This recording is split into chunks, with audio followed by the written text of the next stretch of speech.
Web series release हुई है आश्रम। अब इसके ट्रेलर से ही पता चल चुका था कि हमारी हिंदू आस्था पर एक और ठेस लगने की तैयारी शुरू हो चुकी है।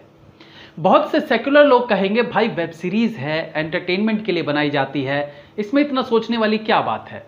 तो पहली बात तो ये उन सेक्युलर लोगों को भी पता है कि इस तरह की वेब सीरीज को बनाने का उद्देश्य क्या होता है और इसका आम लोगों पर क्या असर पड़ता है।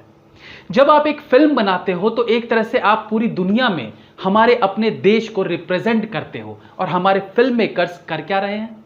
ये अपनी फिल्मों के माध्यम से सामाजिक समस्याओं को उजागर करने की आड़ में अपने देश को दुनिया के सामने बेइज्जत कर रहे हैं। मैं बिल्कुल मानता हूं कि देश की सामाजिक बुराइयों को सामने लाना चाहिए ताकि लोग इससे कुछ सीखें और उन सामाजिक बुराइयों को दूर किया जा सके। लेकिन समाज बहुत सारे जाति, बहुत सारे धर्म के लोगों से बनता है, केवल एक जाति या धर्म से नहीं। ऐसे में यही फिल्म मेकर्स केवल एक समुदाय के पक्ष को दिखाएंगे तो फिर आपस में नफरत तो फैलेगी ही। और यहां जिस सामाजिक बुराई को बड़े स्तर पर दिखाने की कोशिश की गई है उनमें से एक है जातिवाद। जातिवाद का बीज हमारे देश में हजारों साल से पनप रहा, इसमें कोई शक नहीं है। लेकिन अब वैसा भी नहीं रहा जैसा फिल्मों के माध्यम से दिखाने की कोशिश की जा रही है। ठीक है, इंटीरियर एरियाज में छोटी जाति के साथ अब भी व्यवहार अच्छा नहीं होता, लेकिन क्या ऐसा हर जगह हो रहा है? नहीं। आज की पीढ़ी पढ़ी लिखी है, समझदार है।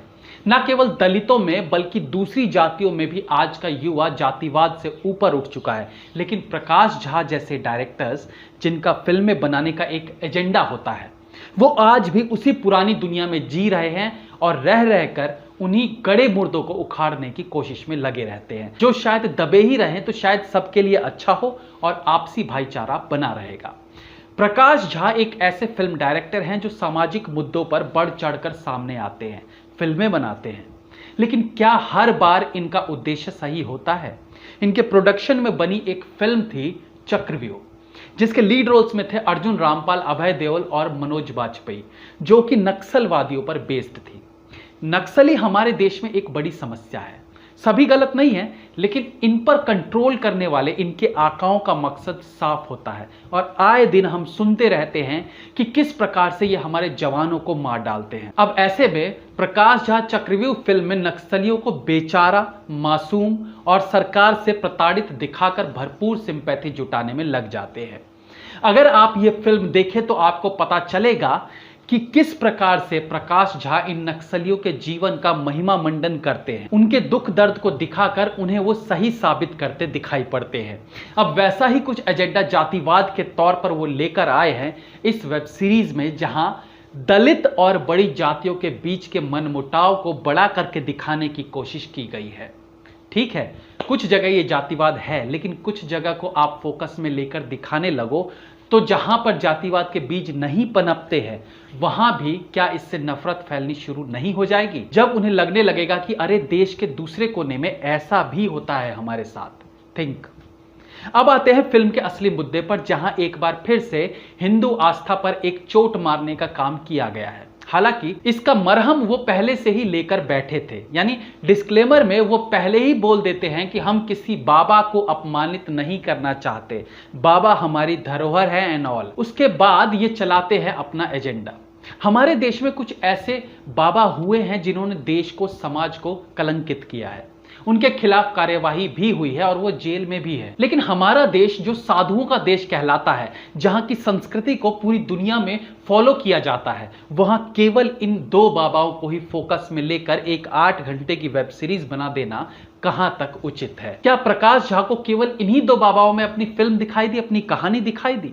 क्यों नहीं हिमालय पर जाकर ऐसे बाबाओं के जीवन पर फिल्म बनाते हो जिन्होंने अपने इस जीवन काल में ऐसी ऐसी सिद्धियां प्राप्त की जिनके बारे में आप केवल अंदाजा ही लगा सकते हो?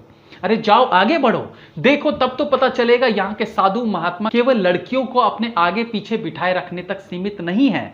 इस तरह के बाबा कोई बाबा नहीं, ये तो बिजनेसमैन है। लेकिन फिर आपको इन्हें ही क्यों दिखाना है? असल साधु, असल बाबाओं के महिमा मंडन पर फिल्म क्यों नहीं बनाते? जब आप नक्सलियों के दर्द को पूरी दुनिया के सामने ला सकते हो तो हमारे साधु संतों पर क्यों नहीं? या आपको लगता है कि सारे साधु संत बाबा ढोंगी ही होते हैं?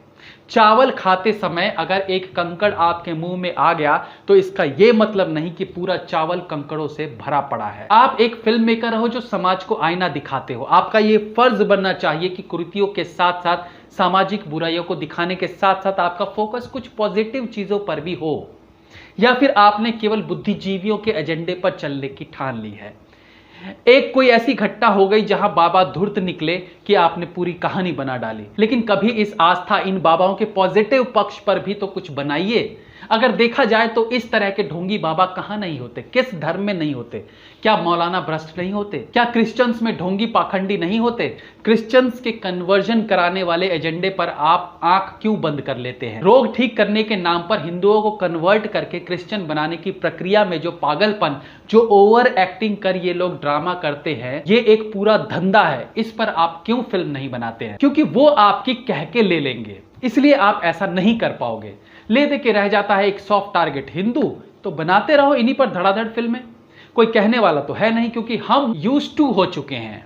जाते जाते इतना ही कहना चाहूंगा कि फिल्में एक माध्यम है जिसके जरिए समाज के किसी अंग को लोगों के सामने लाया जाता है। करोड़ों लोग उसे देखते हैं और उसका प्रभाव भी पड़ता है।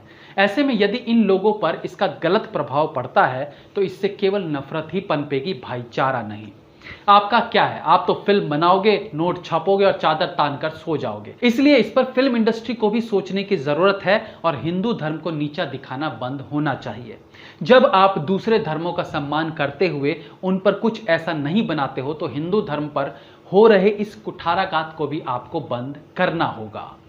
जय हिंद, वंदे मातरम।